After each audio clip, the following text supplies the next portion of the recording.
Bonjour, c'est Sandre, j'espère que vous allez bien. Aujourd'hui, j'aimerais vous présenter le tarot de l'amour, ou Tarot of Love de Marcia Perry. Donc, c'est un tarot qui a été édité au début des années 90, donc ça date un peu. Il est dans cette boîte toute simple. À l'intérieur, il y a donc 79 lames. Voici le dos. Qui est très joli, qui est voilà, très coloré, très lumineux, avec les cœurs, le yin et le yang, le ciel, l'arc-en-ciel notamment. Donc ce sont des cartes vintage, hein, comme on dit, avec une qualité excellente, puisque même si c'est pas si vieux que ça, mais il y avait encore des maîtres quartiers et la qualité était meilleure que ce que l'on peut trouver aujourd'hui. Donc les cartes sont plutôt souples, ni trop épaisses ni trop fines, elles sont mates et puis elles sont, enfin voilà, c'est de la bonne qualité, j'ai pas d'autres mots à dire en fait. Elles sont neutres au niveau des tranches. Elles se mélangent très bien et puis elles s'étalent très bien. C'est un tarot orienté, comme son nom l'indique, sur les relations exclusivement amoureuses, bien qu'on puisse l'utiliser d'un point de vue relationnel en général, mais il est quand même... on peut élargir si on veut, mais le thème c'est vraiment l'amour, la relation amoureuse et sentimentale. Alors l'auteur a renommé certaines cartes, donc ici non. Donc la transformation pour la mort, la 16 qui correspond à la tour, ici s'appelle la foudre, l'appel pour le jugement. On a toujours l'étoile. Le maître pour le hiérophante, le pape. Donc 23 cartes, 23 lames majeures, dont celle-ci qui est le numéro 22 et qui correspond à la carte des âmes sœurs. La 7 pour le chariot s'appelle ici camaraderie. La tempérance, unité. Les chercheurs pour l'ermite.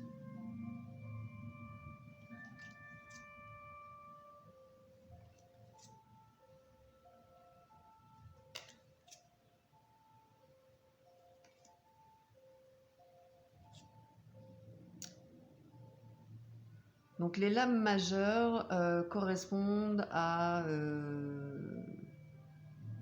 une structure du Marseille en fait, puisque là en 8 on va retrouver la balance qui correspond à la justice. Le pendu.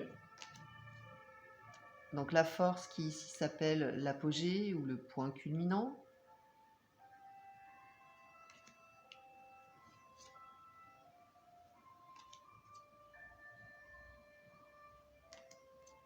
Le père pour l'empereur. Le soleil. L'impératrice qui s'appelle la mère. Et le diable ici s'appelle complication. Voilà pour les arcanes majeurs. J'aime beaucoup donc les illustrations. Je trouve qu'elles sont joyeuses. Voilà, il y a une énergie de joie, d'épanouissement. Elles sont aussi empreinte de douceur. Et on reconnaît aussi voilà, le style quand même des années 90. Donc moi j'aime bien ce côté un peu kitsch. Et ces couleurs hein, qui sont flamboyantes, voilà, qui pètent, qui sont dynamiques et dynamisantes aussi. Alors pour la série des coupes, on va avoir l'épanouissement.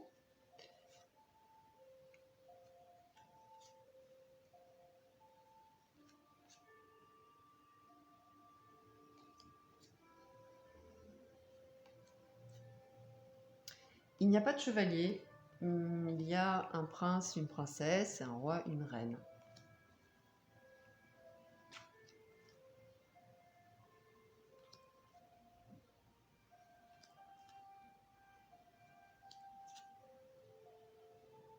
On a l'impression d'un visage ici même, également pour cette carte.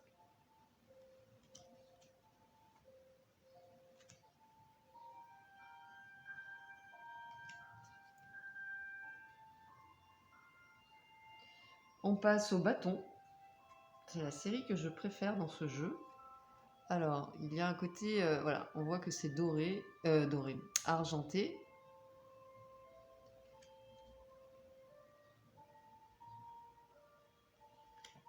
Et donc, elle a appelé ça les tiges ou les barres.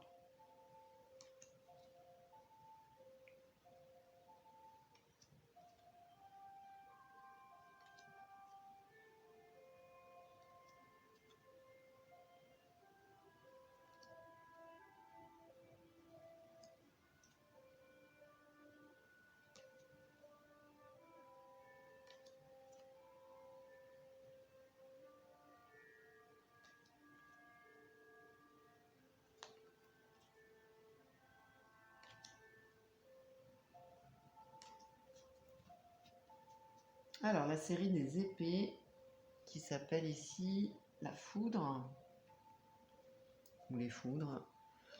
On va voir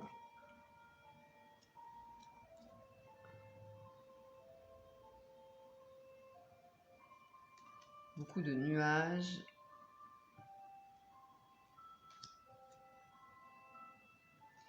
Et puis des nuages donc en forme d'ange.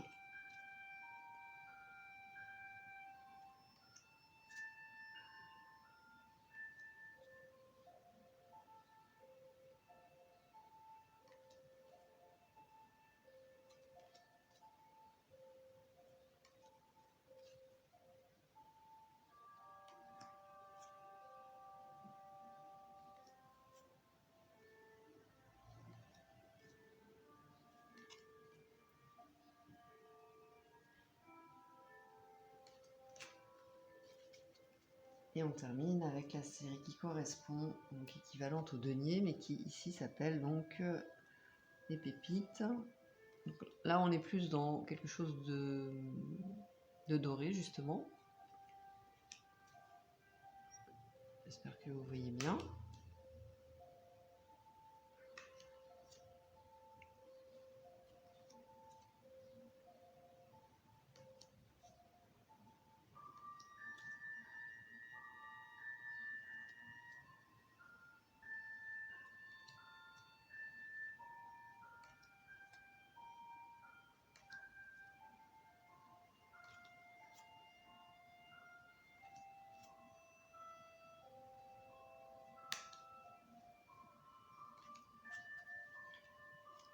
Voilà donc pour les arcanes mineurs.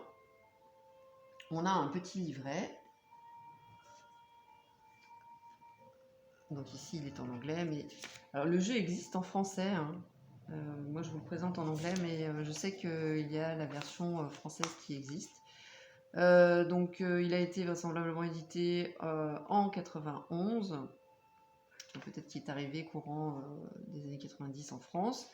Alors, l'auteur commence par nous expliquer l'essence du jeu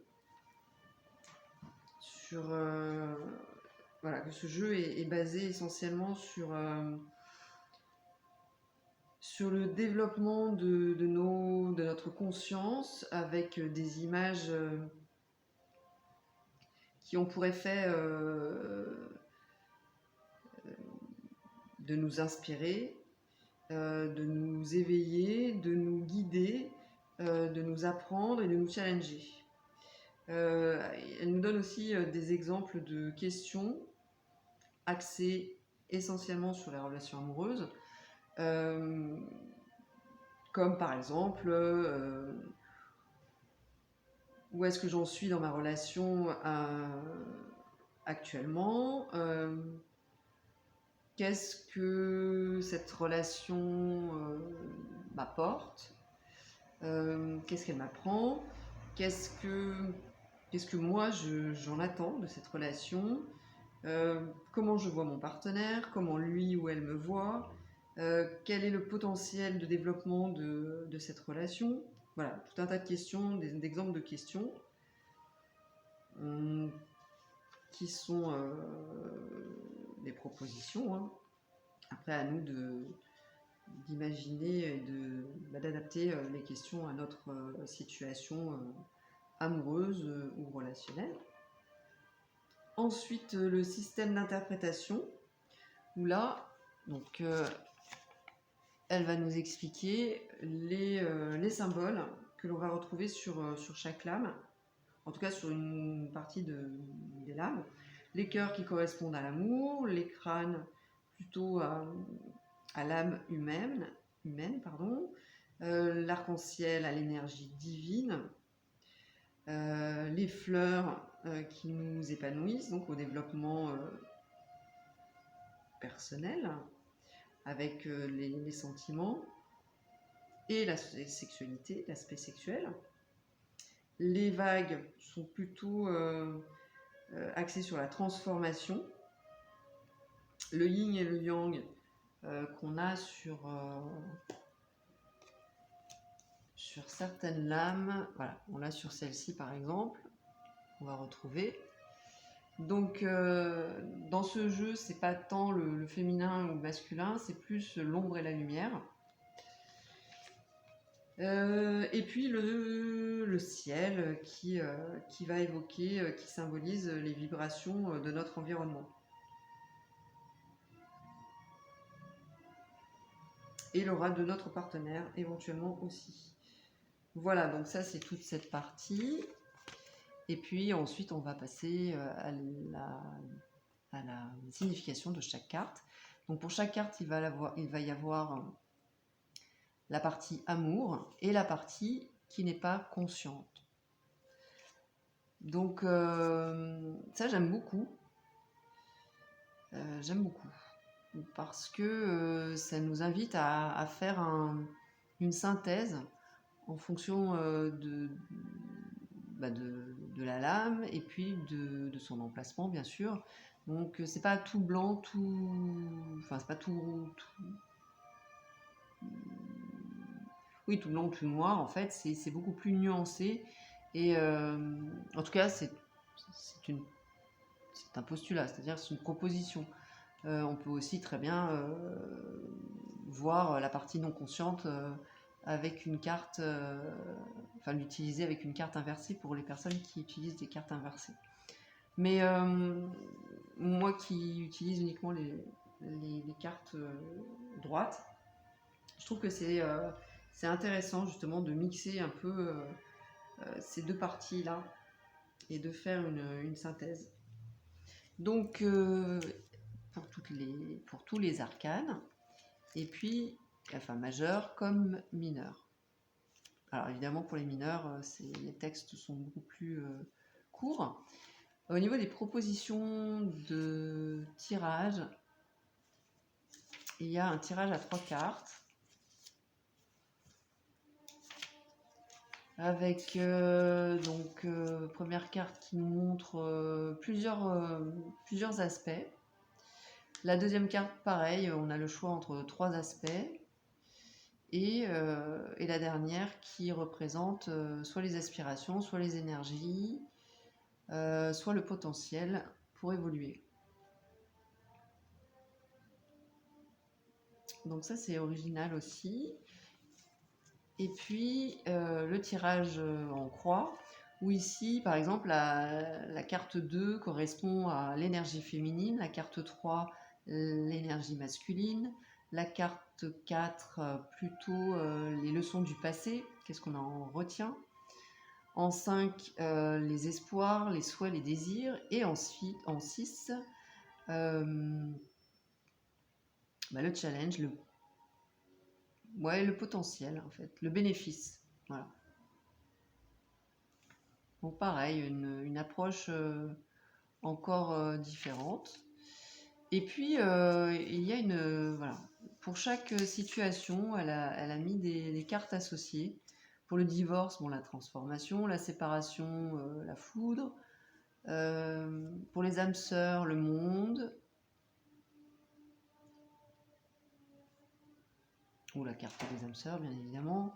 Voilà, donc il y a aussi quelques éléments par situation. Et on termine avec le tirage. Ah non, c'est pas le dernier. Il y a la croix celtique et puis voilà, le dernier c'est l'astrologie. Voilà, le tirage astrologique. Voilà pour ce petit livret qui, ma foi, est très intéressant et puis donne des informations que je trouve plutôt chouettes. Voilà pour ce jeu. Pour résumer, je trouve que c'est un tarot original qui est coloré. J'aime beaucoup voilà, le ton des couleurs. J'aime bien l'énergie aussi qu'il dégage. Et je le trouve très sympa. Voilà, je trouve qu'il est original et puis il permet d'aborder cet aspect relationnel, amoureux, romantique, si on le souhaite, en tout cas relationnel au sens large du terme, de façon plutôt attrayante et en plus le jeu a un côté un peu kitsch que j'aime beaucoup. Et sans parler de la qualité des cartes, hein, qui elle, en revanche, est très très appréciable. J'espère que cette présentation vous aura intéressé. N'hésitez pas à me donner vos avis en commentaire sur ce jeu si vous le souhaitez. Et je vous dis à très bientôt. Merci. Bye bye.